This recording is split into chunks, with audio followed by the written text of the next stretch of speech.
raining outside today. I've got my cozy blanket, the heating's on, and I'm all ready. The only thing I need now is a candle, and I'm so glad I've got the spiced orange from the Christmas collection to share with you guys. So I just want to show you guys the image on this candle.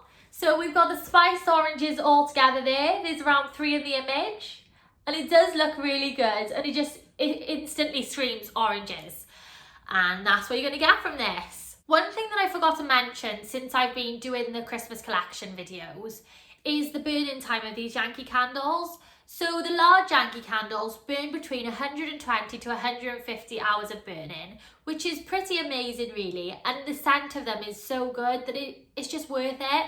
So that's one thing that I do love about getting the large, because it just lasts longer.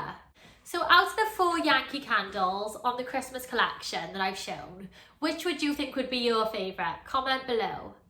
What I'm going to do right now is I'm going to watch a movie, sit back and just relax. I'm all cozy already, and I'm going to light this candle for you. Thank you guys for watching today's video. I just want to say, if you can like and subscribe to my channel, I would really appreciate that. And thank you for your help on this journey so far. And I'm going to light the candle for you guys now. Thank you.